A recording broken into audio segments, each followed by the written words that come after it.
emprego apropriado das formas verbais can, could e be able to é o que nós vamos ver agora com o Sidney. O sentido que se deseja dar à frase é o que vai definir o seu uso mais correto. Para expressar permissão, possibilidade ou habilidade, você tem à sua escolha a forma verbal mais apropriada. Acompanhe com o Sidney. E aí, gente, tudo bem? Pronto para mais uma aula de inglês? Mais coisa nova para você aprender? Correto. Então vamos lá. Com calma, porque até agora o que você aprendeu foi importante. Hoje começa coisa nova. Agora, o que você aprendeu até o momento? Você começou aprendendo tempos verbais, não foi isso? Você aprendeu presente, você aprendeu passado, participo passado, você aprendeu infinitivo do verbo, gerúndio, não foi isso tudo? Com ing, etc. Hoje a gente vai começar a ver outros verbos, tá bom? A gente vai começar a ver umas coisas diferentes aí. Que verbos que a gente vai ver? A gente vai ver os verbos anômalos, tá bom? Os verbos modais. Como é que são esses verbos? Eles são um pouquinho diferentes, tá? Diferentes como? Vamos dar uma olhadinha aqui no primeiro verbo, que você já começa a ficar sabendo qual que é a diferença dele para os outros. Olha aqui, ó. Primeira diferença. Você tem aqui o can e could. Você já nota que o verbo só tem presente e passado. Ele não tem infinitivo, ele não tem particípio passado, tá? Em compensação, ele tem um sinônimo, que quer dizer be able to, ou seja, ser capaz de. Então, é o verbo poder, aqui você tem poderia, e aqui ser capaz de. Então você já viu que é um verbo diferente, ele não tem infinitivo e ele não tem exatamente um passado. Você tem uma forma equivalente ao passado, mas não é passado. Por isso que ele é um verbo modal, ele é um verbo diferente. Can you speak any foreign languages? Vamos ver o que quer dizer essa frase. Can you speak? Você que já estudou bastante verbo comigo, sabe que quando um verbo está na frente do sujeito, significa interrogação. Então aqui é o verbo poder ou saber. Você sabe falar alguma língua estrangeira? Você sabe falar alguma língua estrangeira? Olha, então aqui eu estou questionando o quê? Estou questionando a tua capacidade, se você sabe fazer determinada coisa. Então o primeiro uso desse verbo em inglês, o primeiro uso do can, é justamente para questionar a tua capacidade. Eu pergunto, você sabe dirigir? Can you drive? Tá ok? Você sabe falar francês? Can you speak French? E assim por diante. Então, o primeiro uso, tá? Você, por exemplo, quer então perguntar qual é a capacidade de alguém. Vamos ver mais um exemplo aqui. Vamos ver para que mais ele serve. When Tom was 16, he could run 100 meters in 11 seconds. Então, quando o Tom tinha 16 anos de idade, ele conseguia correr 100 metros em 11 segundos. Vamos de novo? Quando o Tom tinha 16 anos de idade, ele conseguia correr 100 metros em 11 segundos. Então, olha aqui. Aqui, na verdade, o que você está mostrando? O que você está aqui colocando? Você está colocando uma capacidade no passado. Então, he could run 100 meters when he was 16 years old. Ele sabia, ele conseguia correr 100 metros, né, quando ele tinha 16 anos de idade, tá bom? Então, eu, por exemplo, sabia dirigir quando eu tinha 15 anos. I could drive when I was 16. Então já era uma capacidade que eu tinha no passado, desenvolvi até hoje. Ou não, né? No caso do Tom, ele corria 100 metros quando ele tinha 16 anos, hoje não corre. Tá bom? Vamos em frente, vamos ver mais exemplos, ó. I have not been able to sleep recently. Can has no present perfect. Vamos traduzindo tudo para você entender? I have not been, olha, aqui é o be able to, essa mesma expressão aqui, ó, ser capaz de. Só que aqui ela está no presente perfeito. Por quê? Porque o can não tem presente perfeito. Can só tem passado e presente, então ele não tem presente perfeito. Então você vai usar a expressão equivalente. Olha, I have not been, eu não tenho sido capaz de dormir recentemente. Eu não tenho sido capaz de dormir recentemente. Então uma falta de capacidade sua, que não tem acontecido recentemente, então você teria que expressar com o can, mas o can é limitado, ele só pode ser usado no presente ou no passado. Ele não tem nem infinitivo e nem present perfect, então você vai usar o equivalente. Vamos ver mais exemplo? Um outro caso, ó, can has no infinitive. O can não tem infinitivo. Se ele não tem infinitivo, se você quiser, por exemplo, fazer futuro, o futuro você forma como? Com will mais infinitivo. Só que o can não tem infinitivo, então o que você tem que fazer? Usar a expressão equivalente, ó. Tom will be able to go with us. Tom será capaz de ir conosco. Tom será capaz de ir conosco. Aqui embaixo, Jack had the ability. O Jack teve habilidade. Teve habilidade de fazer o quê? Ó, Jack was an excellent player. He could beat anybody. Então, Jack era um jogador excelente. Ele podia derrotar qualquer um. Então, aqui eu estou colocando que ele podia derrotar, que ele tinha essa habilidade, que isso era uma habilidade e uma capacidade dele. Agora, se eu formar a frase diferente, olha o que vai acontecer. Muda ligeiramente o sentido, ó. Once, Jack had a difficult game against Alf, who played very well. Então, uma vez, o Jack teve um jogo difícil contra Alf, que jogava muito bem. Então, uma vez, o Jack teve um jogo difícil com Alf, que jogava muito bem. However, Jack was able to beat him in the end. Olha, em vez de could, eu estou usando o passado de be able to. Jack was able to. Então, Jack, contudo, porém, Jack foi capaz de vencê-lo no fim. Então, contudo, Jack foi capaz de vencê-lo no fim. Então, aqui eu não estou falando da habilidade, mas alguma coisa que ele conseguiu fazer. Jack managed to do it. Então, quando eu faço a frase com o could, Jack could beat him, Jack pôde vencê-lo. Ele teve ele tinha a capacidade, ele era um bom jogador. Agora, Jack managed, quer dizer, ele suou. Jack was able to beat him in the end. Ele suou, mas ele conseguiu vencer o adversário no final, tá bom? Tem mais uns exemplos aqui para prestar atenção. Olha aqui, ó. There could be another rise in the price of gas soon. Então, there could be. There mais o be é a maneira de você falar o verbo haver em inglês, né? Então, usando could, there could be, poderia haver, ó, haver aqui, né? Poderia haver outro aumento no preço da gasolina logo. Então, aqui não é passado, é uma coisa que pode acontecer no futuro, é um condicional, né? Então, poderia haver um outro aumento, né, no preço da gasolina logo. É uma possibilidade incerta, mas é uma unsure possibility, né, uma possibilidade incerta, não deixa de ser possibilidade. Why doesn't Tom apply for the job? Why doesn't Tom apply for the job? Então, por que o Tom não tenta aquele emprego? Por que o Tom não se inscreve para aquele emprego? He could get it. Ele poderia passar, ele poderia conseguir. Would be able to, ou seja, ele seria capaz de. Então aqui esse could tem a ideia de would be able to. É um condicional, né? Ele poderia passar. Bastante informação. Aposto que você nem lembrava que o can e o could podia ser tanta coisa. Você só sabia que o can era o verbo e o could, de repente, era o passado, entre aspas, dele. Agora eu estou dando informação a mais para você. Estou dizendo que o could não é só passado. Além de passado, ele pode ser condicional, tá bom? Agora, você vai acompanhar comigo alguns exercícios aqui que eu preparei. Então, presta atenção e escolhe se você vai usar can, could ou be able to. Vamos lá? Então, aqui eu tenho. Use can, use could ou be able to, ou ainda could have, né? Poderia ter, para completar as sentenças. George has traveled a lot. He speaks 5 languages. Então, George viajou muito. Ele fala o quê? 5 línguas. O que eu vou colocar aqui para indicar essa capacidade dele? Can ou could? Can, né? He can speak 5 languages. É uma capacidade que ele tem. Por quê? Porque ele viajou muito, então ele sabe falar 5 línguas. Nota que você usa can, terceira pessoa, não usa S no verbo. Não precisa de to para juntar com outro verbo, tudo isso, né?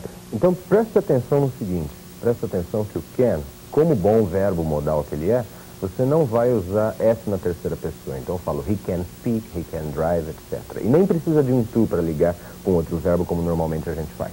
Agora, vamos ver mais um exercício. Olha aqui, ó. I have not finished my job in time. Opa, have not. Se tem have not aqui e não tem um to, né? Eu vou ter que usar o que depois? Present perfect. Eu vou ter que usar presente perfeito. O can não tem presente perfeito, mas o be able to tem. Então, como é que fica? Isso. I have not been able to. Eu não tenho sido capaz, ou eu não fui capaz de terminar meu serviço a tempo. tudo bem? Então você percebe que não tem presente perfeito, você tem que apelar para o sinônimo. Vamos ver mais um exemplo, ó. She cannot sing now, but when she was a child. Então ela não consegue, não sabe cantar agora, mas ela, quando era criança. Quando ela era criança, ela tinha a habilidade de cantar, ela sabia cantar. Aqui então, no presente, você está usando can, habilidade no presente. Para usar no passado, o que a gente usa? Could. Então, she cannot sing now, ela não sabe cantar agora, ela não consegue cantar agora, mas ela conseguia quando ela era uma criança. Tudo bem? Percebeu? Habilidade no presente, habilidade no passado. Olha o outro exemplo aqui, ó. Did you persuade them? Você persuadiu, você os convenceu eles. Lembra desse pronome? É o que você usa depois do verbo, né? Então, você os convenceu. Yes, it was difficult, but I persuade them. Yes, it was difficult. Sim, foi difícil, mas eu persuadi-los. Como é que você vai responder aqui, hein? Ah, muito bem. Por que was able to e não could? Porque foi uma coisa que deu trabalho, que foi de ocasião, né? Eu fui capaz de convencê-los. Então não era uma coisa que eu tive a capacidade, né? Foi uma coisa que eu consegui, porque foi difícil, mas eu fui capaz de convencê-los. Então não é um caso de capacidade no passado, tá? É um caso de você ter trabalho. Managed, lembra quando o Tom lá ganhou o jogo? Então, he managed to win Jack, né? O Jack ganhou o jogo. Vamos ver mais um exemplo aqui, ó. Presta atenção. Where can I go for the next holiday? Então, onde que eu posso ir para no próximo feriado, né? Onde que nós podemos ir no próximo feriado, que é nosso? Onde nós podemos ir no próximo feriado? We go to the beach. Aqui você está dando uma possibilidade. É uma possibilidade o quê? Nós vamos à praia. Uma possibilidade pequena, né? E para você falar de uma possibilidade incerta, o que você usa? Can ou could? Nós podemos ir para a praia ou poderíamos ir para a praia? Poderíamos, né? We could go to the beach. Nós poderíamos ir para a praia. Tudo bem, né, gente? Eu acho que deu para aprender bastante sobre can e could. Vai ter mais à frente, vai ter mais verbo modal, então preste sempre atenção. Por enquanto, so long. Bye, bye. Você vai ver agora com o Sidney o emprego de alguns verbos ingleses que têm quase a mesma tradução, mas são usados em situações diferentes. É o caso dos verbos must, have to e must have, que podem significar obrigação, necessidade ou comando, mas serão usados de acordo com a ênfase que você quer dar a uma mensagem. Hello, everybody. Tudo bem por aí? Presta bastante atenção na aula de hoje, que a gente vai continuar vendo verbo anômalo, tá bom? Aqueles verbos que são diferentes dos tempos verbais que a gente estava prestando atenção, estudando e aprendendo anteriormente, tá? O verbo de hoje é o must. O must indica obrigação. A tradução dele ao pé da letra é dever. Então, quando eu falo, por exemplo, I must study, eu devo estudar. You must study, você deve estudar. Como qualquer outro anômalo, ele não vai usar S na terceira pessoa, ele não vai admitir gerúndio, ele não precisa de to para se conectar a outro verbo, tá bom? Vamos ver aqui os exemplos com o must para que você aprenda melhor, para que você consiga entender melhor o assunto, tá? Let's go.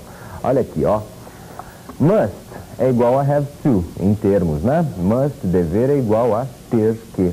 Se você deve fazer alguma coisa, você tem que fazer alguma coisa. Por exemplo, oh dear, meu amigo, it is later than I thought. É mais tarde do que eu pensava. I must go now. Eu devo ir agora. Ou então, I have to go now.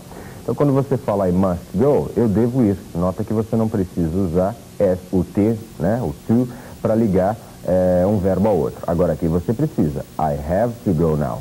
Eu devo ir agora. I have to go. Preciso usar. A diferença de I must go para I have to go. O que você acha que é? Qual é a diferença entre você dizer I must go, eu devo ir, e I have to go, eu tenho que ir? Parece que quando eu digo I must go, eu devo ir, você está concordando com essa obrigação, não está? I must go, eu devo ir. Você também está de acordo com isso. Agora, I have to go é independente da minha vontade.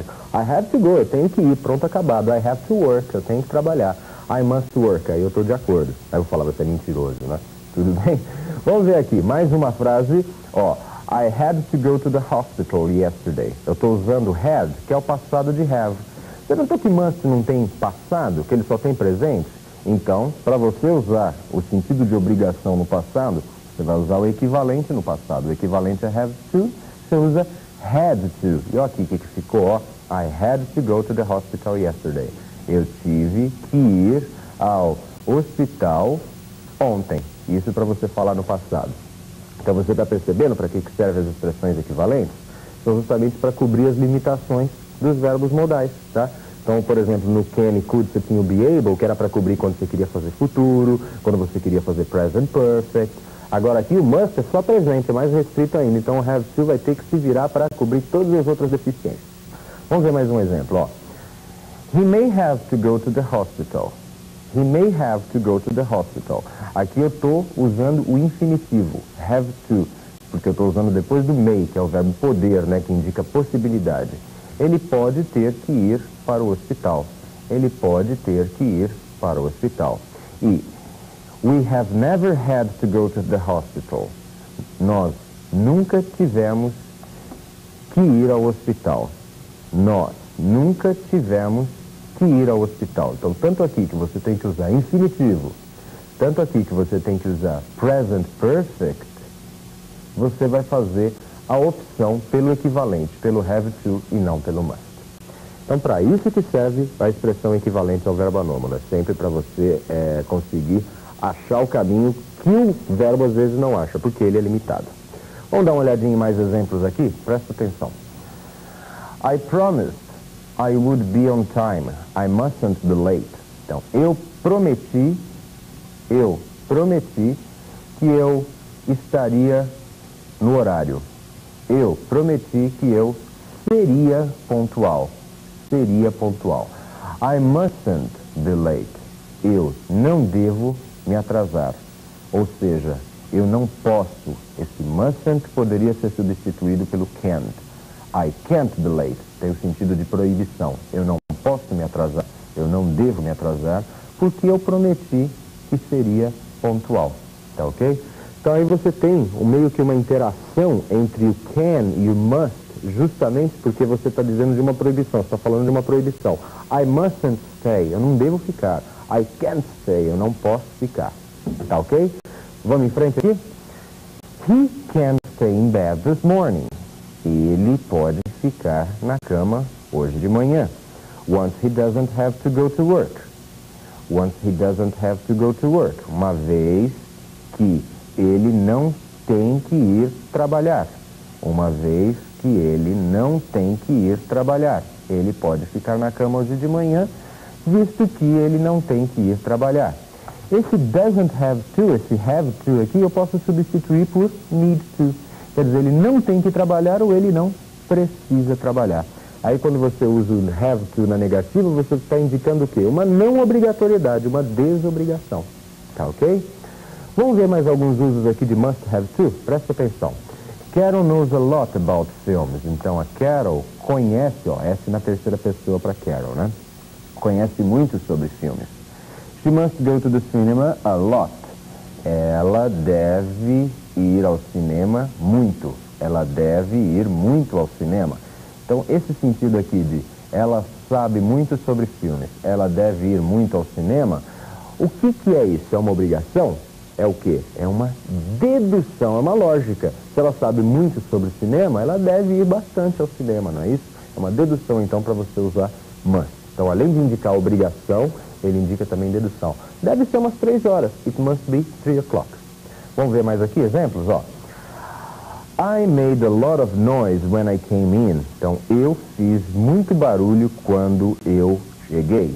Eu fiz muito barulho quando eu entrei. You must have heard me. Você deve ter me ouvido. Você deve ter me ouvido. Eu fiz tanto barulho, eu fiz um monte de barulho quando eu cheguei, e você deve ter me ouvido. É uma dedução minha, você deve ter me ouvido. Isso aconteceu no passado, né? Eu cheguei, fiz aquele barulhão todo, você deve ter me ouvido. Então, quando você quiser indicar passado, você vai usar must have, tá bom? Agora, vamos então ver se você entendeu todos esses exemplos e se você consegue ser capaz de resolver alguns exercícios. Vamos lá então? Presta atenção comigo. You have been traveling all day. You be tired. Então, você tem estado viajando, ou você está viajando o dia inteiro. Você estar cansado. Olha, você tem que completar sentenças usando must have to ou must have. Se eu colocar must, você deve estar cansado. Se eu colocar have to, you have to be tired, você tem que estar cansado. You must have, não vai nem dar aqui. O que eu vou colocar para indicar? É uma dedução, não é, gente? Você está viajando o dia inteiro, então você deve estar cansado. You must be tired. Percebeu? Você usou o must aí para indicar o quê? Uma dedução. Vamos ver mais um exemplo? Olha aqui, ó. The telephone rang, but he didn't hear it. He been asleep. Então, o que eu estou dizendo? Que o telefone tocou. É passado do verbo, né? O telefone tocou. Mas ele não ouviu. Ele, tararará, estado dormindo. Estado. Se aqui é estado, então tem que ter alguma coisa aqui para justificar o present perfect. O que você vai usar? Must have. He must have been asleep. Perfeito. Então o telefone tocou, mas ele não ouviu. Ele deve ter estado dormindo, ou ele devia estar dormindo, alguma coisa assim na hora de você traduzir. Mas é uma dedução no passado, né? Ele deve ter estado dormindo. Tudo bem? Quem te deu a dica naquela frase ali foi o been, não foi? Porque been é participo passado, tem que usar have ou has antes dele, não é isso? Vamos ver mais um exemplo? Olha aqui, ó. Anne was feeling ill last night. She to leave the party early. Anne was feeling ill. Então, a Anne estava se sentindo mal ontem à noite. Ela sair da festa cedo. Ela estava se sentindo mal. E ela o quê? Ela teve, né? Ela tinha que sair da festa, ela teve que sair da festa cedo. Nota que tem um to aqui ligando com esse outro verbo. O que você vai usar na lacuna? She had, né? O passado do have. Então, Ana estava se sentindo mal. Ela teve que sair da festa. Então, aqui não dava para usar must, porque a frase estava no passado, você teve que usar o passado do have to, que é had to. Ela teve que sair da festa cedo. Tudo bem? Então nota que o have to não tem, o must não tem passado, você usa o passado do have to nesse tipo de frase. Vamos ver mais um exemplo? Olha aqui. We had free tickets for the concert. Nós tínhamos o quê? Free tickets. Ingressos grátis para o concerto. So we didn't pay to get into it. Então nós não pagamos para entrar. Nós não pagamos ou não foi necessário a gente pagar. Se não foi necessário, o que você tem que usar aqui? Isso. We didn't have to pay to get into it. Nós não tivemos que pagar para entrar no concerto. Então você usa o have to para indicar a não obrigação, a não necessidade. Tá ok? Presta atenção. Vamos ver mais um exemplo, o último de hoje. Olha lá. I don't want anyone to know. Eu não quero que ninguém saiba. You tell anyone what I said. Você dizer a ninguém o que eu disse. Então, vou proibir você. Eu não quero que você diga a ninguém. Por quê? Porque eu não quero que ninguém saiba. Eu não quero que ninguém saiba. Então, o que você vai dizer aqui para proibir? You mustn't. Então, você não deve contar a ninguém. Nota, não usa tu para ligar com outro verbo, etc. Não deve contar a ninguém o que eu disse. Ótimo, né? Vamos ver agora um pedacinho aí de um provérbio, tá? Um provérbiozinho pequenininho para que você aprenda um pouquinho mais de vocabulário. Então, presta atenção, traduz comigo. Vamos ver se você é capaz, eu acho que já dá, né? Então, vamos lá, olha aqui. People who admit they are wrong get a lot farther than people who prove they are right. Então, people who admit they are wrong get a lot farther than people who prove they are right. Vamos traduzir? Pessoas que admitem que elas estão erradas chegam muito mais longe que as pessoas que provam que estão certas. As pessoas que admitem que estão erradas chegam muito mais longe que as pessoas que provam que estão certas, do Barry Pfizer. Concorda? Não concorda? Anota, hein? Se você admite o erro, você chega mais longe do que tentando provar o tempo todo que você está certo. Você não concorda? Bom, gente, por hoje é só. Aprendemos o must e o have to, que é o equivalente. Próxima aula tem mais. Presta atenção. So long. Você vai ver hoje com o Sidney como empregar corretamente as formas verbais may e might. Mas é bom você guardar na memória essa dica. May emprega-se para todas as pessoas no presente e no futuro. E might para todas as pessoas no passado e no condicional.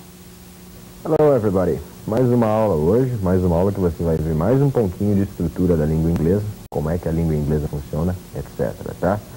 Nós estamos nos concentrando agora nos verbos modais, tá? Aqueles que só têm uma ou duas formas, não tem infinitivo, não tem futuro, não tem gerúndio, não tem S na terceira pessoa, não tem nada. Mas ele tem algumas características. Por exemplo, nunca vai S na terceira pessoa, você liga ele com outro verbo sem to e tudo mais. Ele sempre precisa estar ligado a um outro verbo no infinitivo e tudo mais. Então, nossa aula de hoje nós vamos ver essas pequenas e grandes possibilidades. Bom, para você indicar possibilidade em inglês, você vai precisar também de um verbo anômalo, tá? E que verbo anômalo vai ser? Vai ser o verbo may. E, de certa maneira, o passado dele, might. Vamos dar uma olhadinha? May e might, eles querem dizer, né, poder ou poderia. Então vamos ver dentro de uma frase, por exemplo. He may be in his office. Ele pode estar em seu escritório. Ou he might be in his office. Ele poderia estar em seu escritório. Basicamente não há diferença entre essas duas frases, tá? Elas são iguais. A diferença pode aparecer que com o may você tem uma possibilidade um pouco maior do que com o might. Então aqui ele pode estar no escritório e aqui ele poderia estar no escritório, tá ok? Então a diferença básica é essa. Com o may é uma possibilidade um pouquinho maior do que com o might, mas quase que tá ali bem perto, tá?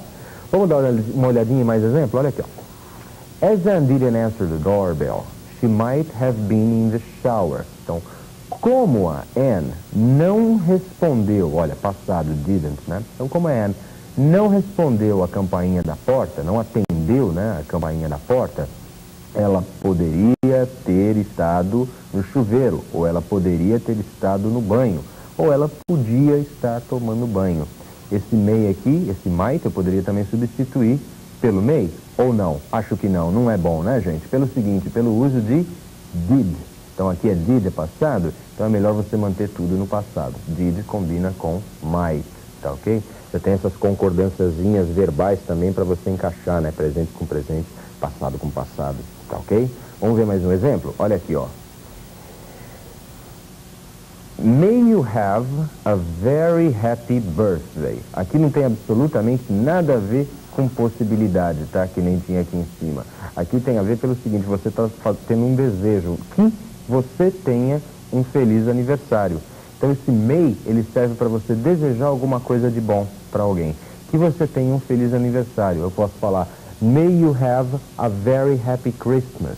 May you have a very good weekend. Então que você tenha. E aí nesse caso a gente usa normalmente o may e não o might. Agora vamos ver então alguns exercícios com may e might. Ou então may might have, tá? Para que você aprenda como é que eu uso um ou outro para indicar as possibilidades. Vamos lá? Olha aqui. Complete essas sentenças com may ou may have, might ou might have. Do you know if Anne likes ice cream? Então, você sabe se a Anne gosta de ice cream? I'm not sure, eu não tenho certeza. She like ice cream. Ela gostar de sorvete. Ela pode gostar. Então, o que eu vou usar aqui para indicar uma possibilidade? She may like ice cream. Ela pode gostar de sorvete. Ou se a possibilidade for pequena, né, eu não tenho certeza, tal, não sei o quê, o que eu posso usar?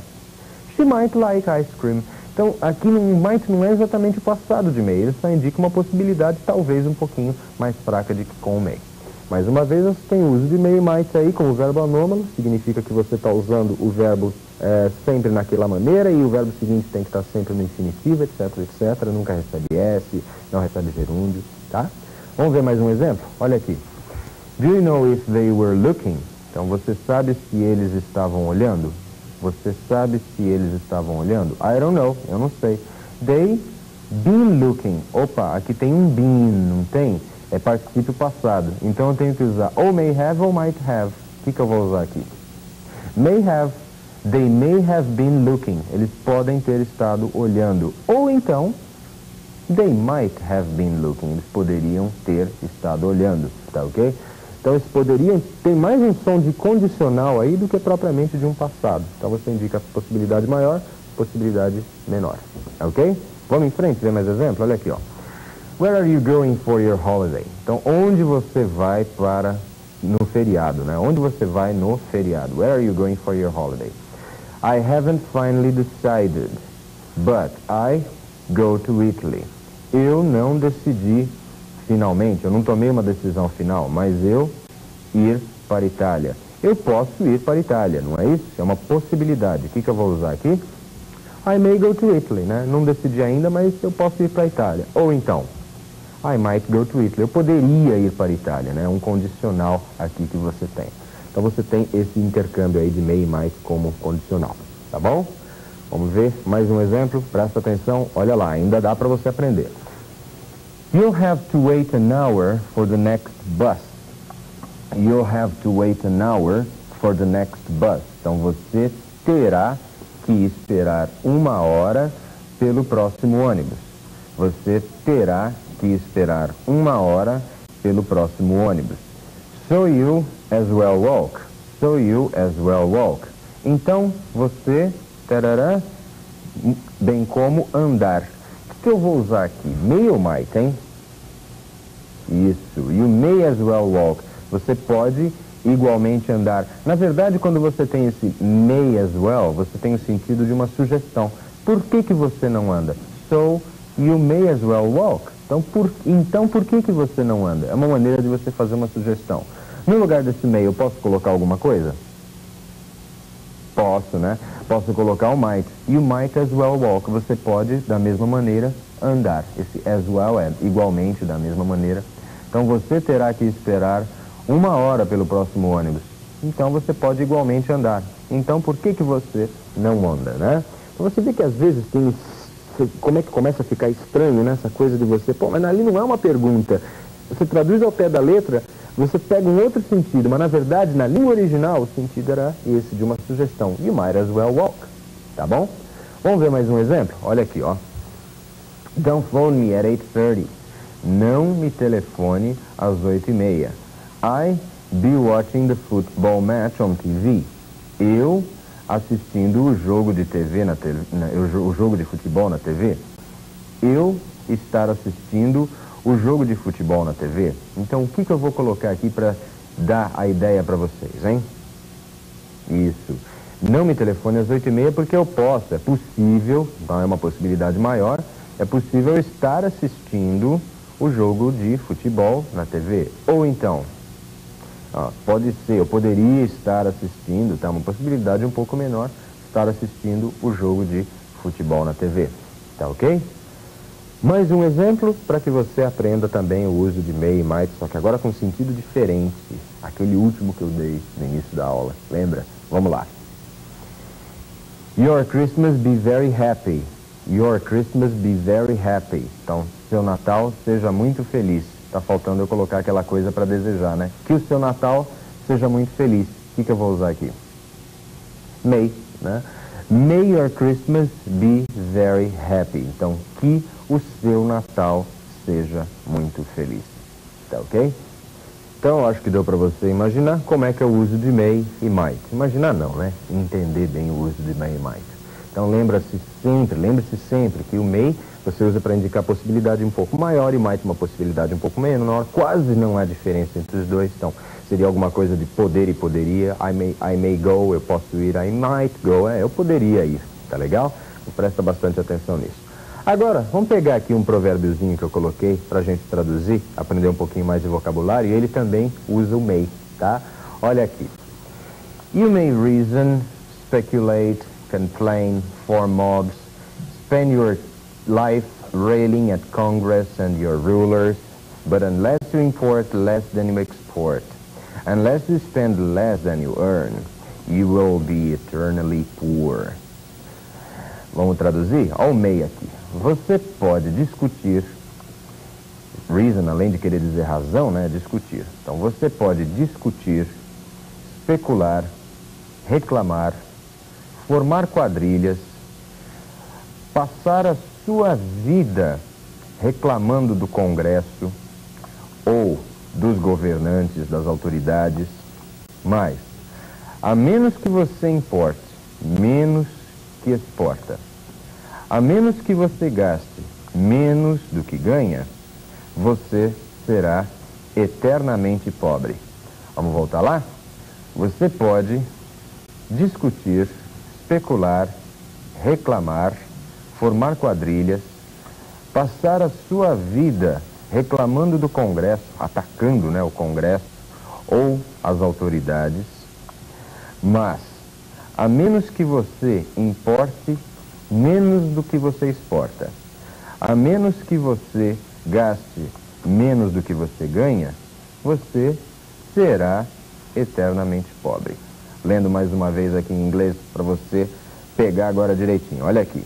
You may reason, speculate, complain, form mobs, spend your life railing at Congress and your rulers. But unless you import less than you export, unless you spend less than you earn, you will be eternally poor. No Webster. Ótimo, né? Concorda com o provérbio? É isso aí, né? Você pode fazer o que for, mas a menos que você gaste menos do que o que você ganha, você vai estar sempre pobre.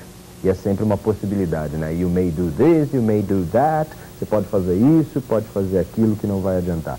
Percebeu o uso lá do may? Ótimo, né, gente? Por hoje é só. Discutimos o may e o might. Discutimos o uso desse verbo anômalo a mais. Espero que vocês tenham aprendido mais. Até a próxima aula. See you later. Nós vamos estudar hoje o emprego das formas verbais should e ought to. Os dois verbos possuem praticamente o mesmo significado, mas o seu emprego varia de acordo com a ênfase que você pretende dar ao sentido da frase. Hello, everybody. Tudo bem? Mais uma aula de inglês hoje, hein? O que você faria se você tivesse que dar um conselho em inglês? Que vocabulário você usaria? Que palavra você usaria? Por exemplo, se você tivesse que dizer, você deveria estudar mais.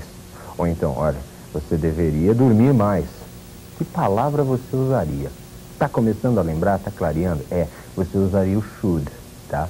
E tem um sinônimo também do should, que é um ought to. Mas eles vão ter uma leve diferença, tá bom?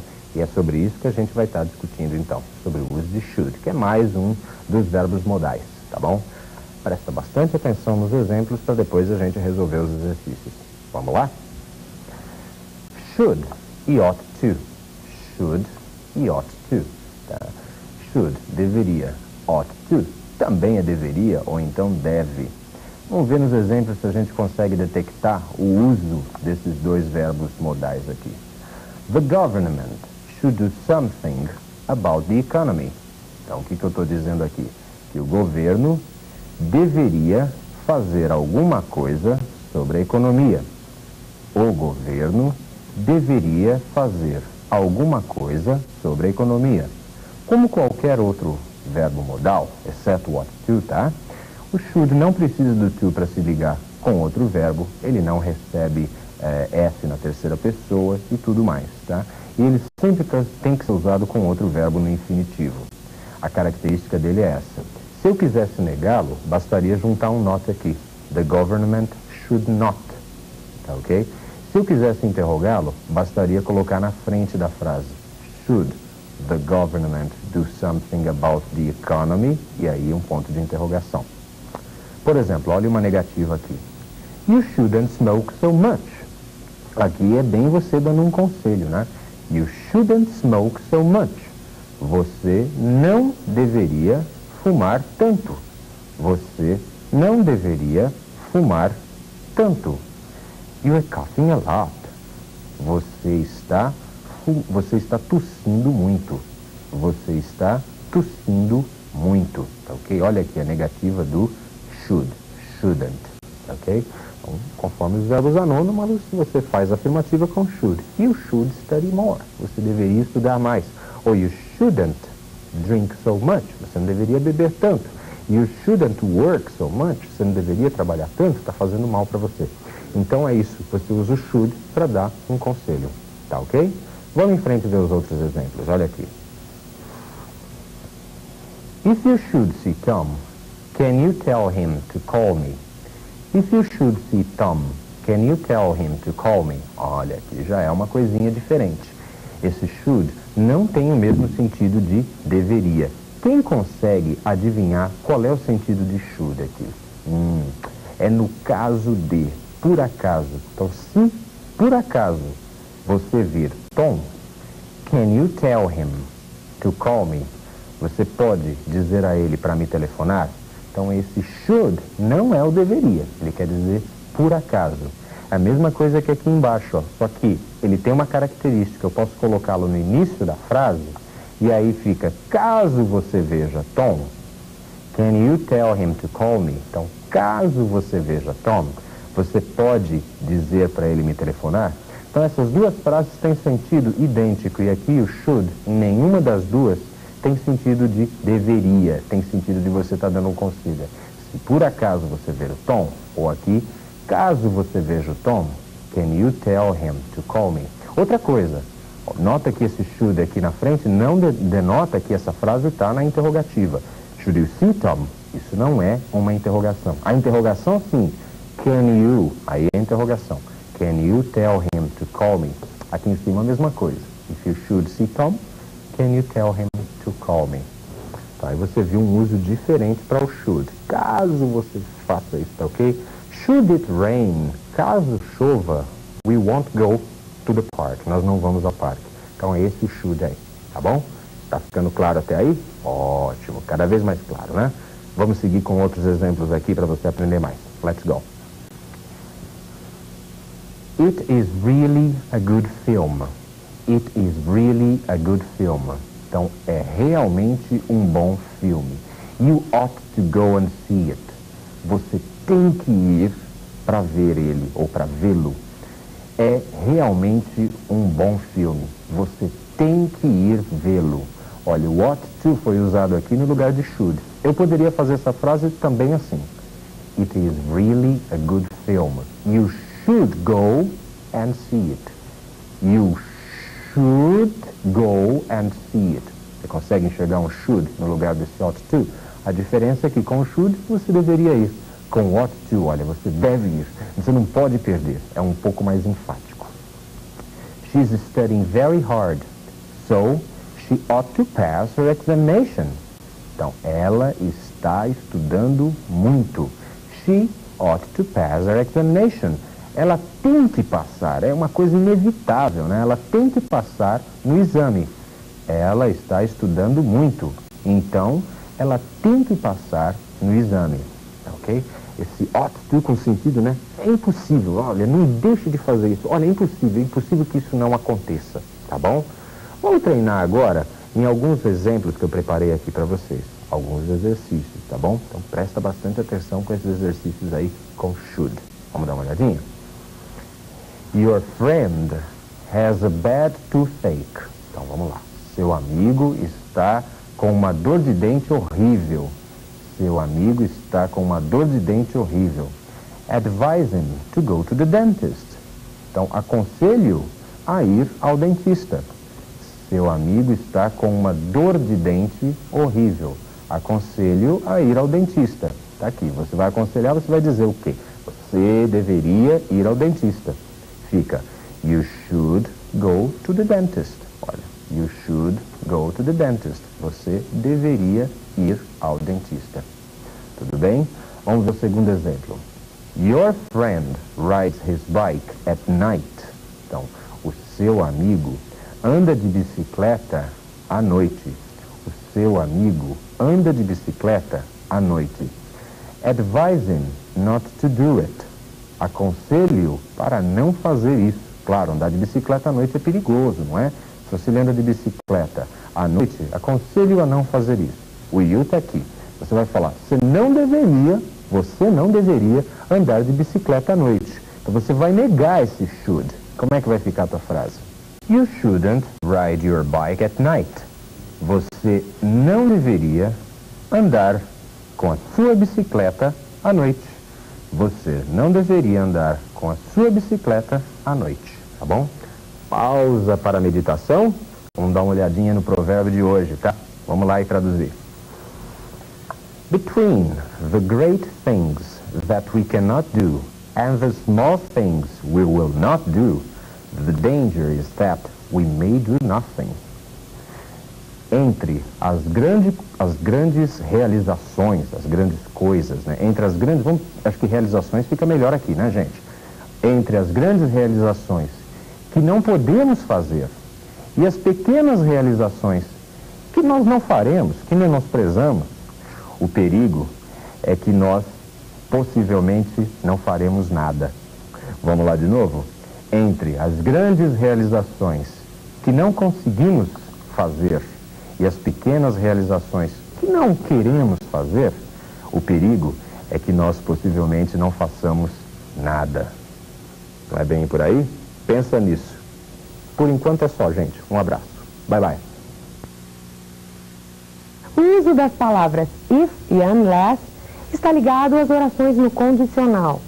Note que quando o tempo de uma oração varia, o tempo da outra tem que concordar. Se você não entendeu, vamos a um exemplo. A frase if you are at home, I will talk to you. No passado fica if you were at home, I would talk to you. Hello, everybody. Hoje a gente tem mais uma aula de gramática. O assunto de hoje vão ser as if clauses. Agora, o nosso inglês começa a ficar um pouco mais complexo, né? Por quê? Você primeiro estava vendo os tempos verbais e as frases, as orações em separado. Agora a gente vai começar a colocar as orações juntas. Então, por exemplo, com o uso do if, que o if quer dizer se. Então, em inglês, se eu quisesse dizer, por exemplo, se eu fosse você, então eu diria if I were you. Ou então, if I was you. Por causa desse if, a gente já tem inclusive uma modificação, né? Porque você também pode, o correto em inglês, né? Você vai usar o verbo to be. No passado, I was. Mas se você usa um if na frente, vira if I was ou if I were, tá ok? E assim por diante. Você vai ver outras maneiras de usar esse if. E o irmãozinho dele, que é o unless, quer dizer a menos que. Então vamos ver os exemplos aqui que eu separei para você. Você vai prestar atenção e vai comparar comigo. Olha, if and unless sentences. Então, sentenças com if e unless. Por exemplo, I lost my lighter. I lost my lighter. O que quer dizer isso daqui? Eu perdi meu isqueiro. Eu perdi meu isqueiro. Have you seen it? Você o viu? Você ouviu? Aí eu vou te responder. No, não vi. But if I find it, mas se eu o achar, if I find it, I will hand it back to you. I will hand it back to you. Então, eu devolverei ele a você. Então, aqui você está usando o presente simples. If I find it. E aqui você está usando o futuro. I will hand it back to you. Eu devolverei a você. Então, a construção é essa. Você usa o futuro, tá? Com will, mais real possibility, ou seja, isso é igual a uma possibilidade real. Quando você usa o futuro com will aqui, olha o futuro com will, e mais o presente do verbo, tá? Você está dando uma possibilidade real, ou seja, a possibilidade de eu encontrar o teu isqueiro. Se eu encontrar, eu devolverei para você. Olha uma outra frase para você prestar atenção. John will not hear unless you shout. John will not hear unless you shout. Vamos aprender. John não escutará. Olha, o not está negando e will levando o verbo hear para o futuro, né? Então, John não escutará, a menos que você grite. John não escutará, a menos que você grite. Então, você quando usa o will numa frase, mais a outra frase no presente, você está dando a ideia de possibilidade, tá ok? Então presta atenção nisso. Eu digo assim, por exemplo, if I see him, I will say hello. Então, se eu vir, eu direi oi, tá ok? If I find the money, I will buy the pencil. Então, se eu encontrar o dinheiro, eu comprarei o lápis. Então, lembra sempre disso. Uma frase está no presente e a outra frase está com will, tá ok? If I find. A frase com with tem que estar no presente. E a outra frase vai estar com will. Agora, se você muda, se você faz a frase com with, se você coloca ela no passado, a outra frase vai ter que estar com o quê? A outra oração vai ter que estar com o quê? Qual é o passado, entre aspas, de will? É o would, não é? Então vamos ver como é que fica. Olha aqui. What would you do if you won $1 million? Então, o que você faria? Como é que eu sei que é faria aqui e não fazer? Por causa do would. Would leva o verbo seguinte para o condicional. Então, o que você faria se você ganhasse $1 milhão? O que você faria se você ganhasse $1 milhão? Então, você vai responder. If I won $1 million, se eu ganhasse $1 milhão, I would give all the money to you. Eu daria todo o dinheiro a você. Mentira, né? Mas olha aqui, você agora está usando o passado com o would. E você está levantando uma possibilidade irreal, não é isso? Se eu ganhasse $1 milhão, eu daria todo o dinheiro a você. Você levantou, portanto, uma possibilidade meio que irreal, não era isso? Então era aquela história, se eu tivesse dinheiro, compraria um carro novo. Como é que você falaria isso em inglês? If I had the money, I would buy a new car. Então, o que você tem que prestar atenção? Que quando você usa a frase do if no passado, automaticamente a outra vai para o would. Conforme se você usar a frase do if no presente, automaticamente a outra fica com will, tá ok? If I have, I will. If I have time, I will visit you, tá ok? Se eu tiver tempo, eu visitarei você. If I have time, I will visit you. Se eu tivesse tempo, eu visitaria você. Então, if I had time, I would visit you, tá ok? Então, sempre assim, presente com will, passado com would. Agora, vamos ver o último tipo que está faltando aqui. O último tipo que eu digo mais usado, tá? Vamos dar uma olhadinha? Olha aqui. If you had written to him, he would have come. Olha, isso é o mais complicado. If you had written, que tempo é esse daqui? Isso é o past perfect. Perfect, porque esse tempo aqui é o perfect, né? É o particípio passado do verbo. O verbo write, passado dele wrote, particípio passado written. Então ele é perfect por causa disso aqui. E ele é past por causa disso aqui, ó. Had. Então é had written. Então eu vou usar agora o past perfect, mais o would, mais o have, para indicar impossibilidade. Então eu digo, if you had written to him, he would have come. Se você tivesse escrito a ele, ele teria vindo. Se você tivesse escrito a ele, ele teria vindo. Então pega de novo aquela história lá do tempo que eu estava fazendo com vocês. If I have time, I will visit you. Então, se eu tiver tempo, eu visitarei você. If I had time, I would visit you. Se eu tivesse tempo, eu visitaria você. Agora, if I had time, se eu tivesse tido tempo, I would have visited you. Eu teria visitado você. Tá ok? Então você faz as coisas nesse tipo de jogo, ó. Presente, will. Passado, would. Passado perfeito, would have. If I have money, I will buy.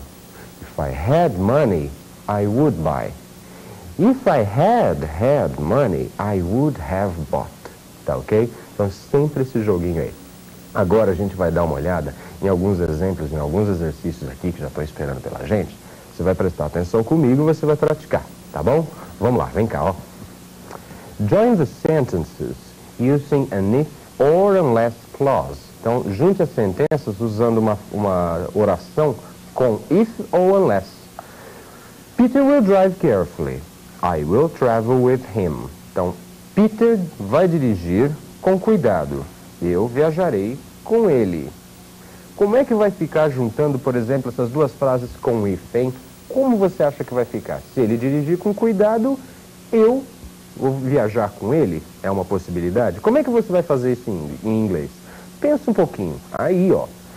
If Peter drives carefully, I will travel with him. Então, a primeira frase do if no presente. Se ele dirigir, ó, você fica com essa, né? Se ele dirigir com cuidado, eu viajarei com ele. Então, você tinha Peter drives carefully, I will travel with him. If he drives carefully, I will travel with him. Tá ok? Você até poderia fazer com unless. Unless he drives carefully, I won't travel with him. A menos que ele viaje, ao menos que ele dirija com cuidado, eu não viajarei com ele. O unless é negativa, tá? Vamos dar uma olhadinha em mais uma frase? You should be quick. You will miss the class. Então, o que eu estou dizendo aqui? Você deveria se apressar. Be quick é se apressar, tá? Então, você deveria se apressar. Você perderá a aula. Então, agora dá para fazer com unless, com a menos que, né? Então, eu vou dizer o quê? A menos que você seja rápido, a menos que você se apresse, você vai perder a aula. Como é que isso vai ficar em inglês? Aqui, ó. Unless you are quick, a menos que você se apresse, you will miss the class. Você perderá a aula. Então, a primeira frase no presente e a outra frase no futuro. Tá ok? Então, você tem que sempre que lembrar disso. A frase que vai ficar junto do if ou do unless, ela que tem que estar no presente, no passado ou no past perfect. As outras vão estar acompanhadas de will, de would e de would have, respectivamente. Alright? Tá aprendendo até aí? Vamos lá, tem mais um exemplo aqui, mais uma chance para você detonar. Vem cá comigo, ó. Mary does not use the typewriter. She cannot type. Então a Mary, ela não usa o quê? A máquina de escrever. Então ela não sabe datilografar. Ela não usa a máquina de escrever, portanto ela não sabe datilografar. Eu quero que você faça assim para mim em inglês, ó. Se ela usasse a máquina de escrever, ela saberia datilografar. Como é que você vai fazer isso daí para mim, hein? Se ela usasse a máquina, ela saberia. Aqui, ó. Tá feito. If Mary used. Se a Mary usasse a máquina de escrever, ela saberia datilografar. Então aqui não precisou entrar o would. Aqui você entrou direto com o passado de can, né? Que ele explica também o condicional em inglês. Can, could, em vez de would. Então, se a Mary usasse a máquina de escrever, ela saberia datilografar. Tá ok?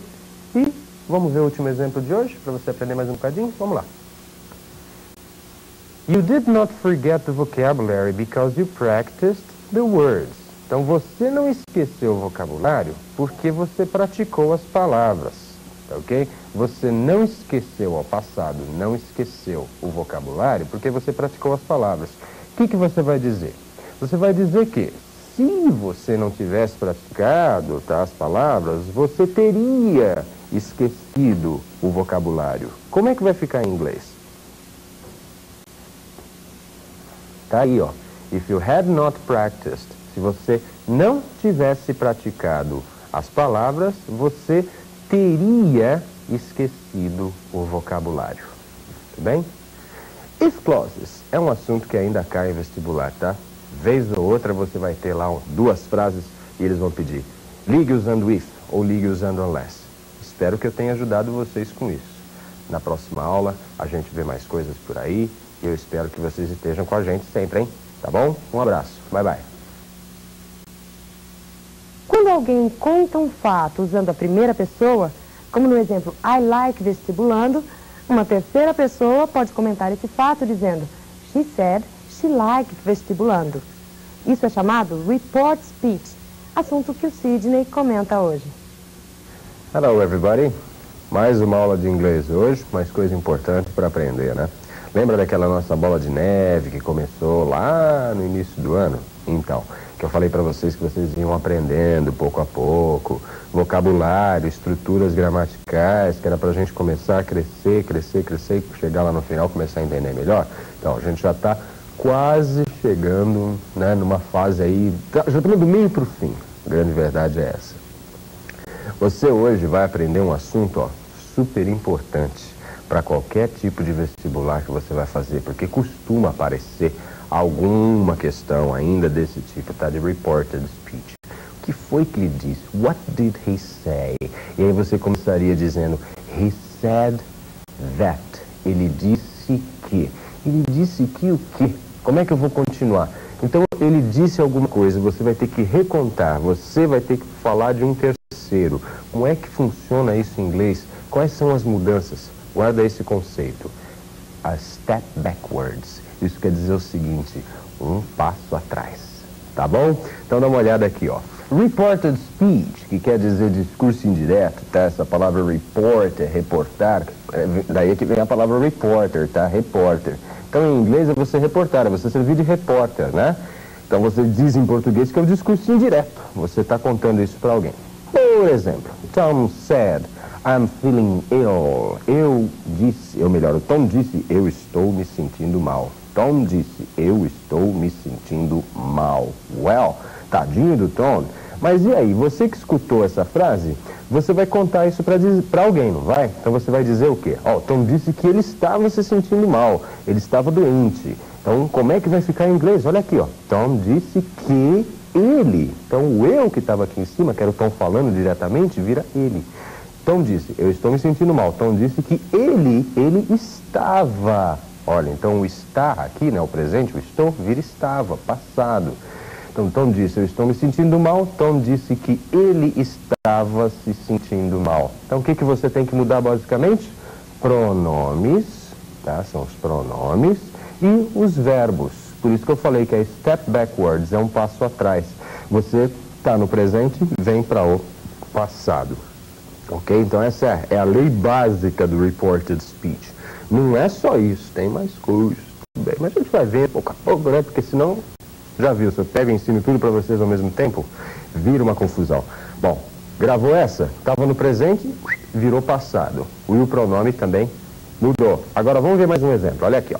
Tom said, I cannot come to the party. Então, Tom disse, eu não posso vir para a festa. Tadinho, ele está doente, né? Então ele disse, eu não posso vir para a festa.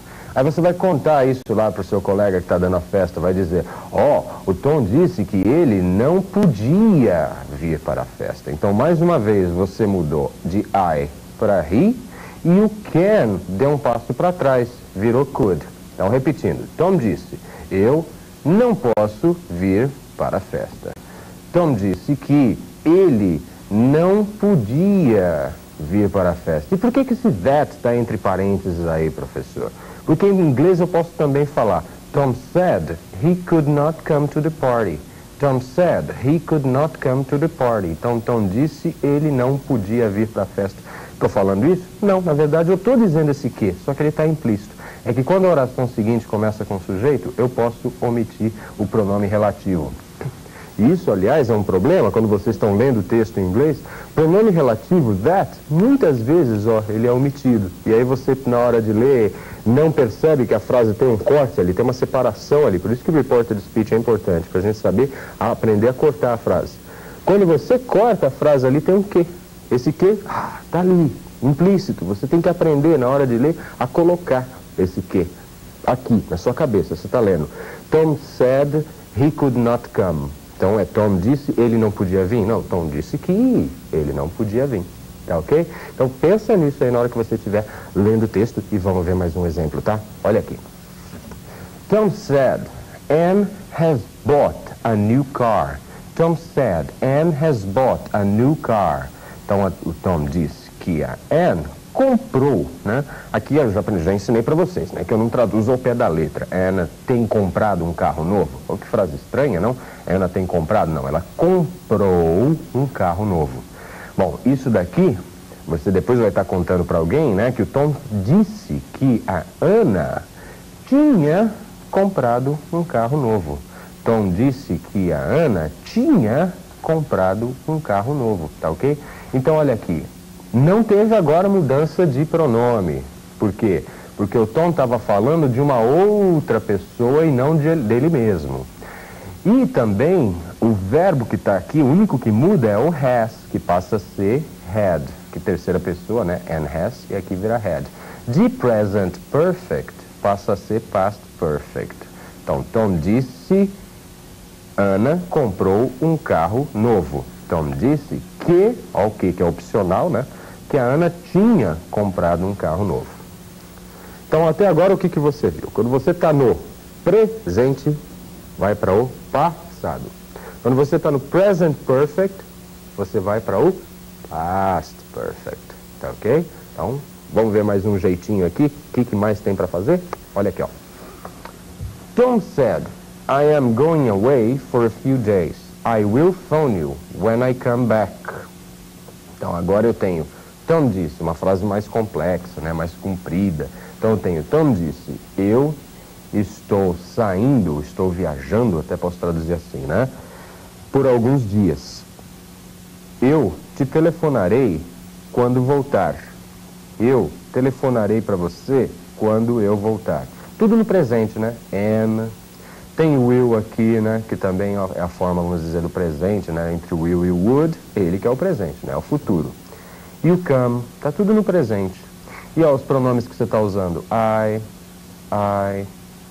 Então é tudo Tom falando dele mesmo.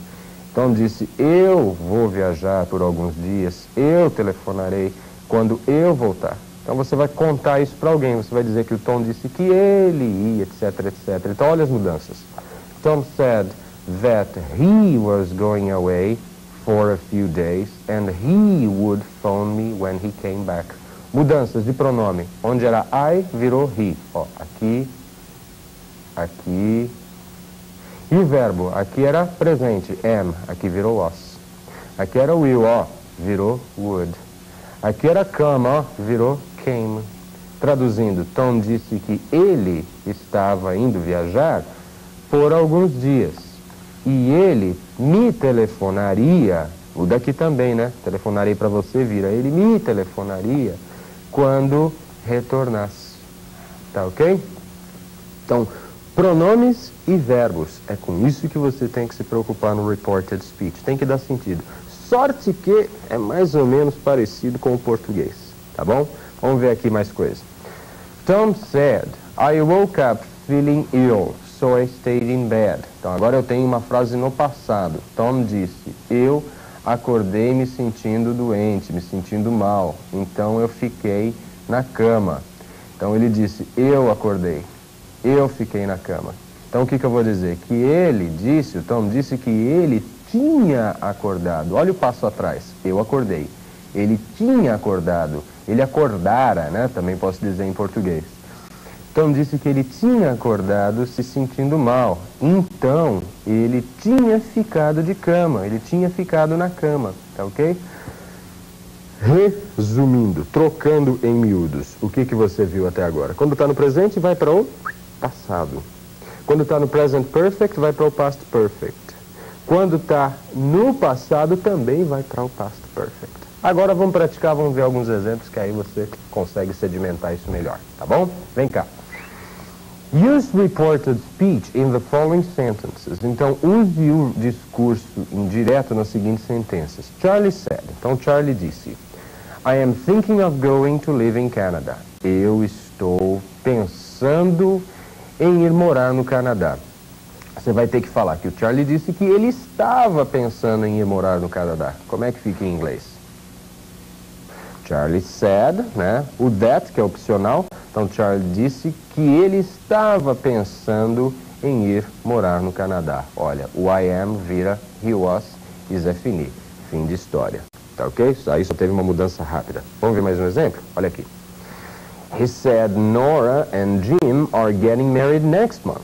Então, ele disse que a Nora e o Jim, ou ele disse, né? Nora e Jim estão se casando no mês que vem. Então, isso são as palavras dele. Ele disse, Nora e Jim estão se casando no mês que vem.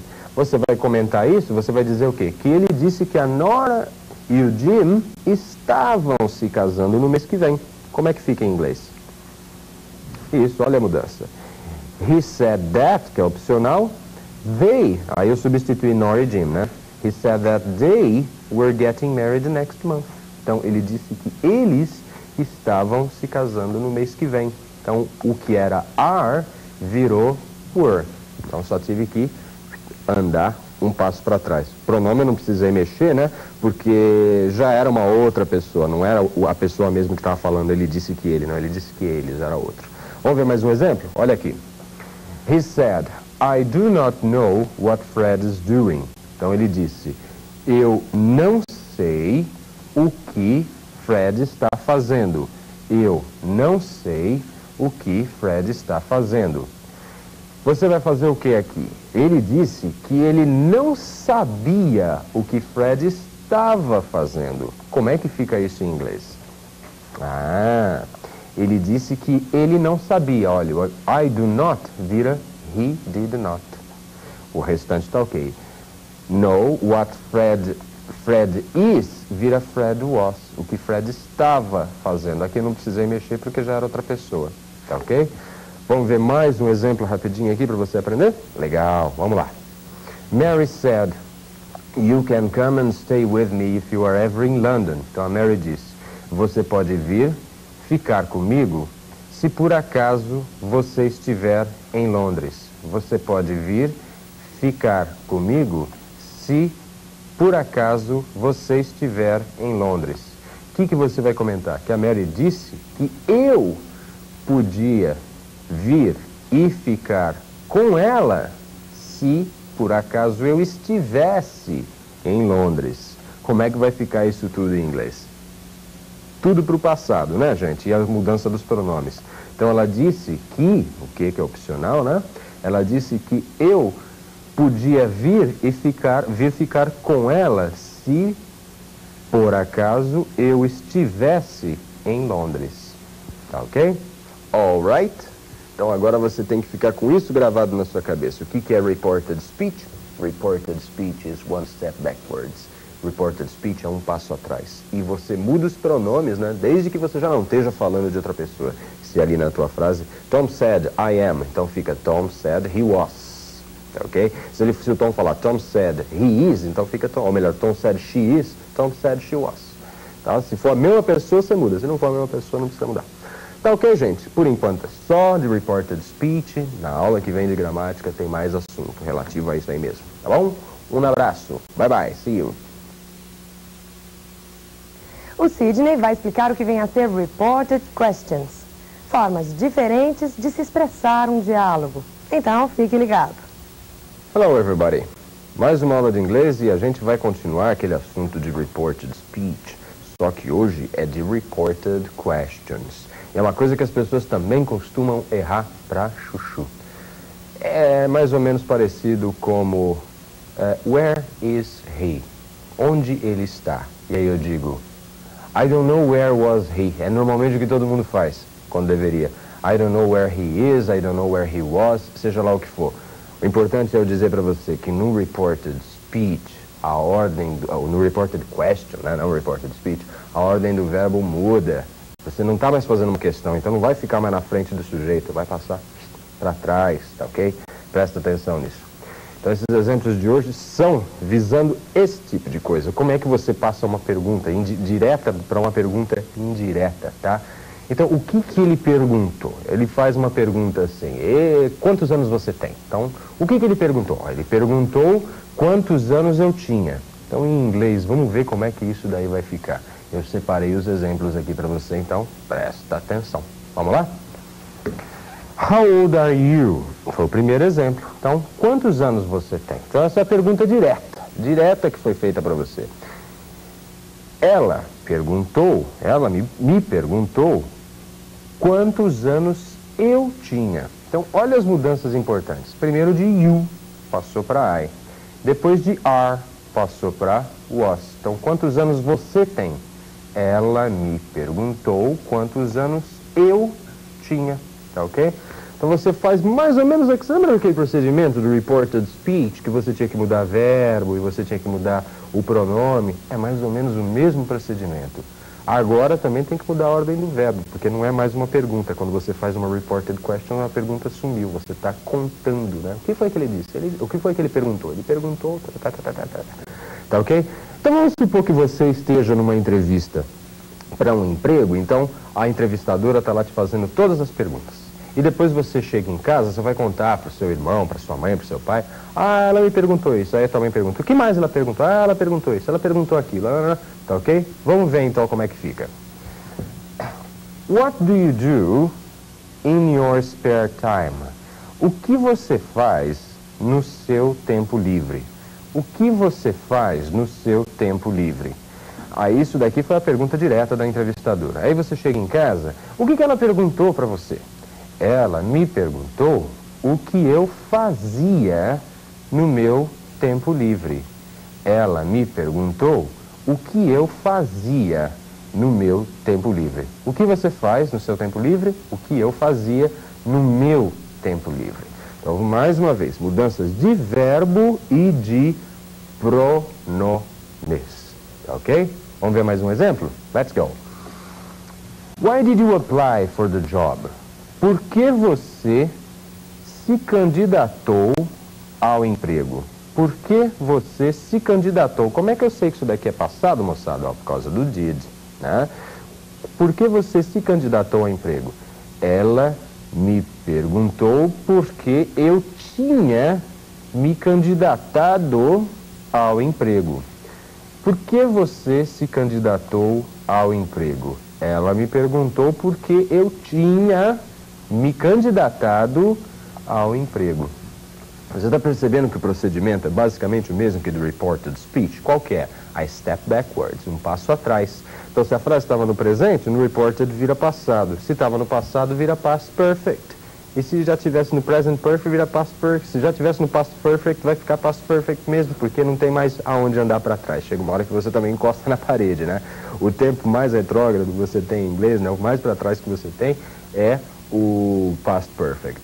Tá ok? Então sempre anda um passo atrás até chegar no past perfect. Opa, chegou no past perfect também é o máximo. Tá ok? Vamos ver mais um exemplo aqui? O que vai acontecer nessas outras frases? Vamos ver. How long have you been working in this present, or in your job, or in your present job? O que eu estou perguntando aqui? How long? Não é qual o comprimento não, né? Aqui é quanto tempo. How long have you been working? Quanto tempo você tem estado trabalhando?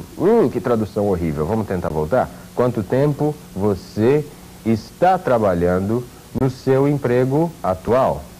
Quanto tempo você está trabalhando no seu emprego atual? Você vai ter que contar isso, né? Essa foi a pergunta que a entrevistadora fez. Quanto tempo você está trabalhando no emprego atual?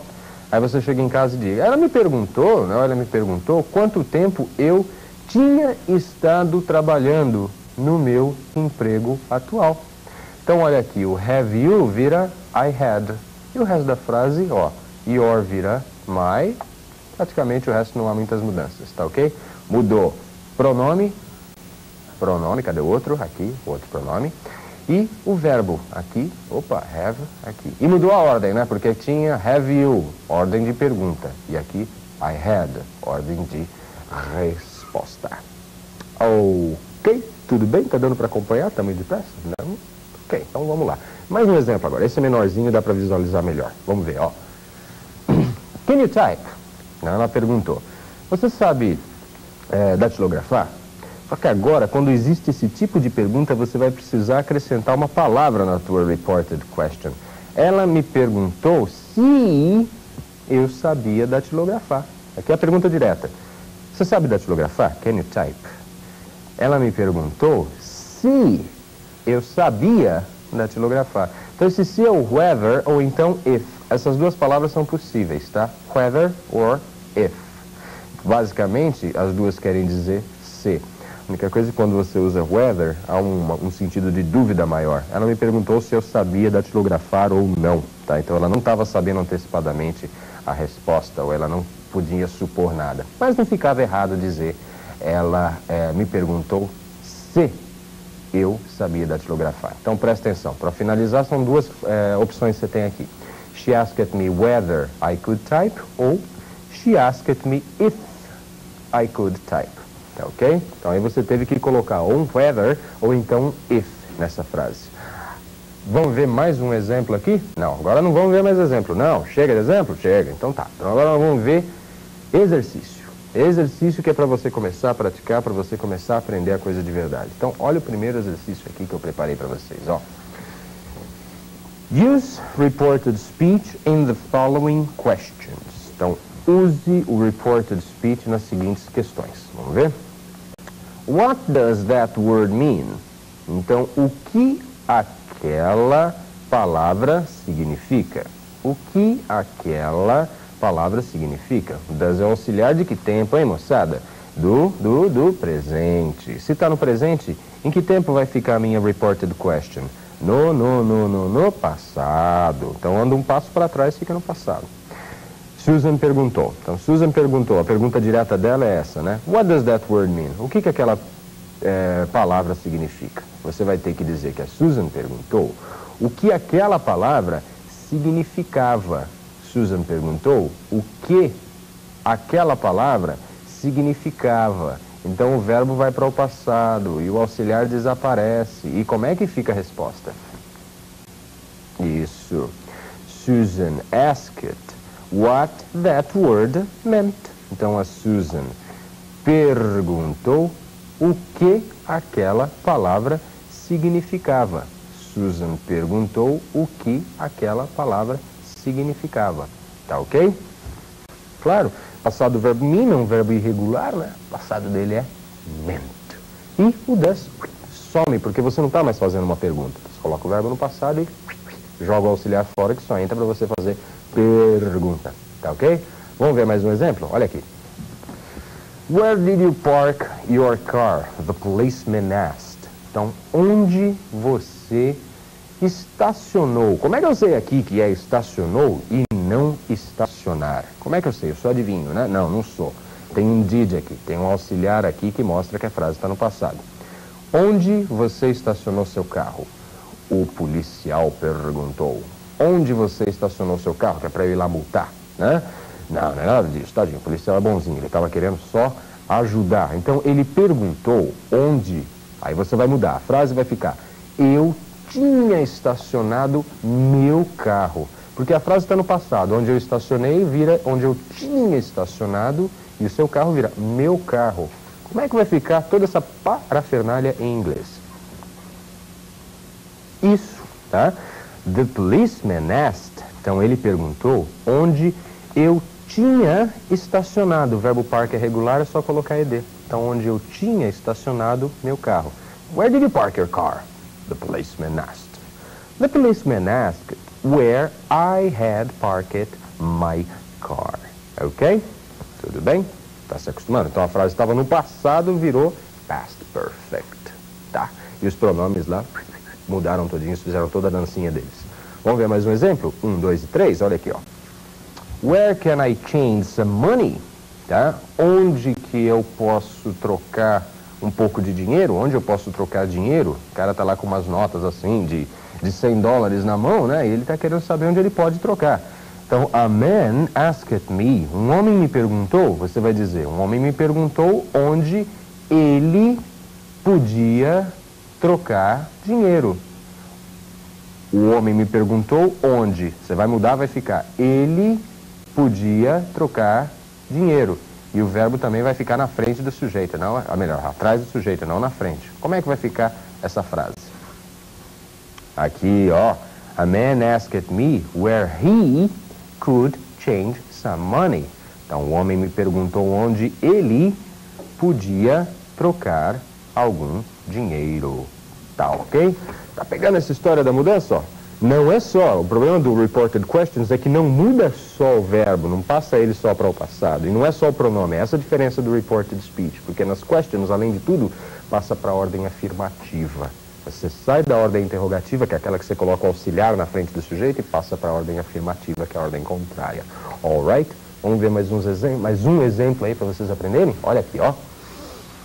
Why didn't Tom come to the party? Então, por que o Tom não veio para a festa? Por que o Tom não veio para a festa? I wanted to know, eu queria saber, você vai dizer o quê? Eu queria saber por que o Tom não viera para a festa. Por que o Tom não viera para a festa? Como é que você vai fazer isso em inglês? I wanted to know why Tom had not. Tá ok? Aqui era didn't come, era passado, vira Tom had not come to the party. Eu queria saber por que o Tom não tinha vindo à festa. Tá ok? Meus amigos, my friends, my people and everybody, it's time to go. É hora de ir. Portanto, dê uma bela de uma estudada nesse assunto de hoje, porque ele é super importante. Na aula que vem tem mais. See you later, alligator. Bye. Nós vamos ver hoje com o Sidney alguns substantivos que não são contáveis. São os uncountable nouns, como hair, advice, trouble e muitos outros. Preste atenção para ver como construir frases com esses substantivos. Hello everybody, hi there, como é que tá as coisas por aí? Tudo bem? Tudo ótimo? Legal. Tá disposto a acompanhar uma aula de inglês hoje? Ótimo. Nossa aula hoje é sobre vocabulário, super importante, tá? Porque quem não precisa aprender vocabulário? Você precisa, qualquer um precisa. Para ler um texto em inglês, então você vai precisar do quê? Lembrar palavras, tem que estar aí com tudo guardadinho, tá? Agora, guardadinho de qualquer jeito não serve. É bom que você comece a organizar isso daí, tá? Aqui vai verbo, aqui vai substantivo, aqui vai adjetivo, aqui vai advérbio. Começa a organizar as gavetinhas para que você comece também a entender melhor o que você tem aí dentro da sua cabeça, tá bom? Então, hoje nós vamos lidar, por exemplo, pegar essa gavetinha aqui, puxar a ficha, vamos lidar com substantivo. Agora, que tipo de substantivo que a gente vai ver hoje? Vamos ver o substantivo incontável, tá? Que história é essa de substantivo incontável, professor? Posso que você não lembra, né? Hoje a gente vai lidar então com as suas incontáveis dúvidas e precauções. Você precisa aprender os substantivos incontáveis porque é uma confusão danada entre português e inglês. Olha, substantivo incontável, por exemplo, não tem plural, tá? Por exemplo, você pega sugar, açúcar. Então não tem plural, não vou falar sugars e nem vou falar one sugar, tá ok? A não ser em situações específicas, e aí é que vai morar o perigo, tá? Então eu preparei alguns exemplos para que você entenda, por exemplo, aonde você usa um tal substantivo ali como contável e aonde você usa ele como incontável. Então lembra sempre disso, olha, quando ele for incontável, ele não vai ter nem singular e nem plural, ele é incontável, tá? Agora, quando ele for contável, aí a gente vai contar desde o singular até o plural, tudo bem? Então nosso primeiro exemplo, presta atenção nele aqui, ó. Uncountable nouns, então são substantivos incontáveis. I bought a paper. I bought a paper. Então, eu comprei um paper. Não vou traduzir por enquanto. I bought some paper. Então, bought, passado do verbo buy, comprar, né? Eu comprei um pouco de paper. Aqui é paper e aqui é paper. Qual é a tradução que você conhece para essa palavra paper? Conta pra mim. Já procurou no dicionário? Não? Mas você lembra, né? Você é inteligente? Paper é papel, não é isso? Só isso, professor? Só papel aí? Você, garoto, é só papel? Não, não é. É jornal também, não lembra de newspaper? Ah, mas jornal é newspaper, professor. Não, peraí. É newspaper, concordo. Mas a palavra paper também quer dizer jornal. Então toma cuidado, quando você fala a paper, na verdade você está se referindo a um jornal. Tá? E quando você fala some paper, aí você está se referindo ao papel, um pouco de papel. Vamos voltar lá no exemplo? Aqui, ó. Então você tem I bought a paper. Aqui, na verdade, eu estou dizendo, eu comprei um jornal. Então, nesse sentido aqui, paper é contável, olha o A aqui dizendo que é uma unidade, e paper, jornal. Então, eu comprei um jornal. Agora, I bought some paper, aí quer dizer que eu comprei um pouco de papel. Então, papel é incontável. E aqui, paper é contável, mas no sentido de jornal. Tá ok? Começou a entender essa diferença, onde eu disse que às vezes o mesmo substantivo é contável e incontável, dependendo da situação? Agora vamos ver o próximo exemplo, tá bom? Presta atenção nesse aqui. There is a hair in my soup. E she has beautiful hair. There is a hair in my soup. And she has beautiful hair. Então, there is, lembra do there is? Aquela expressão que indica a existência de alguma coisa, é o verbo haver em inglês, né? E está no singular. There is. Há um cabelo, né, na minha sopa. E she has beautiful hair. Ela tem um cabelo bonito. Só que nota aqui, aqui eu usei a hair e aqui eu usei hair, sem o a. Você sabe me dizer por que aqui eu uso com a e aqui eu uso sem? Sabe me dizer quando eu falo there is a hair in my soup and she has, a menina ali que você viu passando na rua, olha que moça bonita, mas cheia de graça, she has beautiful hair. Sabe dizer por quê? Pelo seguinte, quando você fala there is a hair in my soup, você está se referindo a um fiozinho de cabelo que caiu lá na sopa, tá? O garçom veio trazer, colocou na sua frente, com o dedo dentro da sopa, e tem um fiozinho de cabelo ali, você chama waiter, there is a hair in my soup, tá ok? Aí você viu a menina bonita lá? She has beautiful hair. Se a gente fosse falar em português, você falaria, ela tem um cabelo bonito. Mas em inglês não, eu não posso fazer isso. Porque o hair como um todo, o cabelo como um todo, eu falo hair, é incontável. Então eu uso a palavra no singular, hair. E a hair é um fio de cabelo. Tá bom? Vamos ver mais um exemplo? Presta atenção aqui. We had many interesting experiences during our holiday. We had many interesting experiences during our holiday. You need experience for this job. You need experience for this job. Então vamos ver a diferença. We had. Had é o passado do verbo have, não é isso? É o verbo ter. Então nós tivemos muitas experiências interessantes. Olha, invertida, tá? Em inglês, tudo que está atrás a gente põe na frente. Então fica, nós tivemos muitas experiências interessantes durante as nossas férias. Nós tivemos muitas experiências interessantes durante as nossas férias. E você precisa de experiência para este trabalho. Você precisa de experiência para este emprego. Me diga, por que aqui é experiences, contável, e por que aqui é experience, incontável? Você sabe me dizer?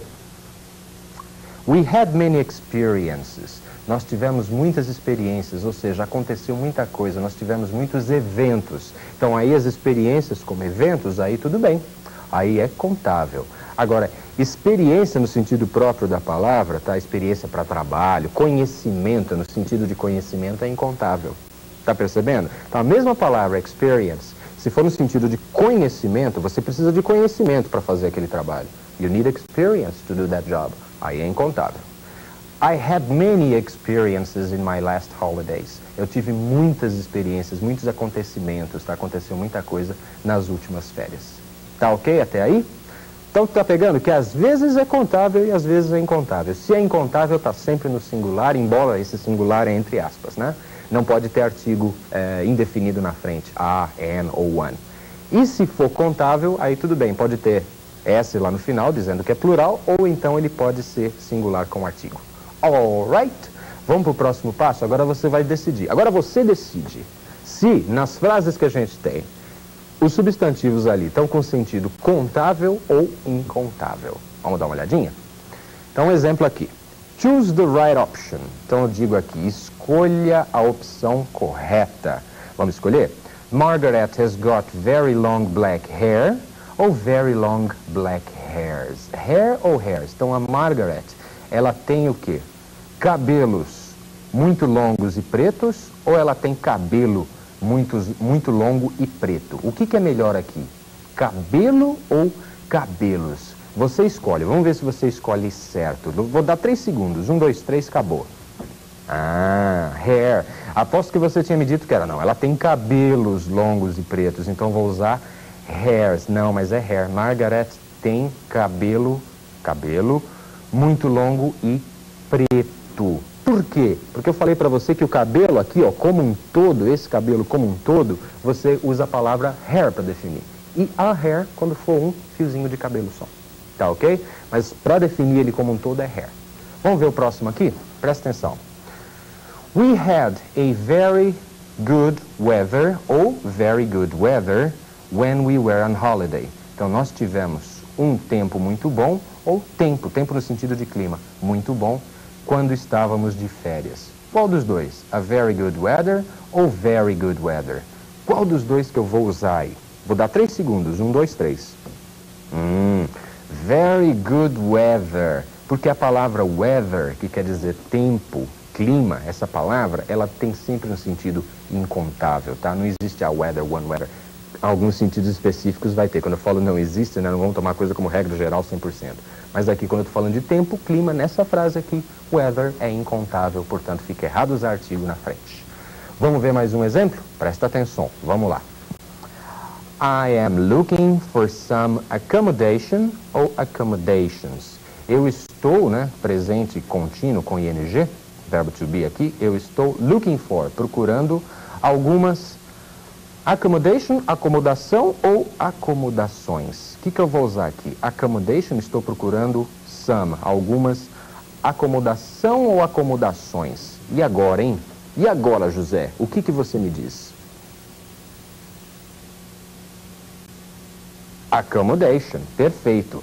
Você pensou por causa do some, né? Mas peraí, professor, esse some aqui, estou procurando algumas, eu tenho que usar o plural, eu tenho que usar accommodations. Mas não, accommodation é uma palavra que é incontável. Então, toma cuidado com esse some, que toda hora vocês estão traduzindo como algum ou alguns, né? E acabam indo para o caminho errado. Por quê? Porque você pensa em plural. Ah, é alguns, então eu vou ter que usar plural depois. Some, na verdade, pode ser plural ou pode ser singular. Tanto faz, tá ok? Depende da palavra que vier depois. Accommodation é uma palavra que é sempre, na maioria das vezes, é claro, né? O sempre aí, era sempre incontável, então eu vou ter que usar o accommodation junto do some. Embora o some possa, de vez em quando, ser usado no plural também. Vamos ver mais um exemplo? Presta atenção aqui. We're going to buy some bread. Então, nós vamos comprar some bread ou a bread? Pão ou um pão? O que eu vou usar aqui para bread? O a, que denota que ele é contável, ou sem o a, junto do some, que denota que ele é incontável? O que é melhor? Dou-lhe uma, duas e três. We are going to buy some bread. Nós vamos comprar um pouco de pão, porque a palavra bread, tá? A palavra bread é incontável. Eu posso falar a loaf of bread, tá? Um filão de pão. Ou então a roll of bread, tá? Roll, a palavra roll, né? O rolinho, que é o pãozinho francês, também é contável. Mas bread é geral e aí é incontável. Tem mais um exemplo esperando pela gente. Vamos ver? Where are you going to put all your furniture? Então essa palavra furniture quer dizer móveis. Então onde você vai colocar, onde você vai pôr todos os seus móveis? Então vai ficar furnitures ou furniture? Você decide. 1, 2 e 3. Furniture. Porque furniture também é incontável. Tá vendo como você pode ir pelo caminho errado se você comparar com o português? Se você fosse comparar com o português, você colocaria furnitures, né? Onde você vai colocar os seus móveis. Mas agora você indo para o inglês, where are you going to put your furniture? Que é uma palavra que é incontável também.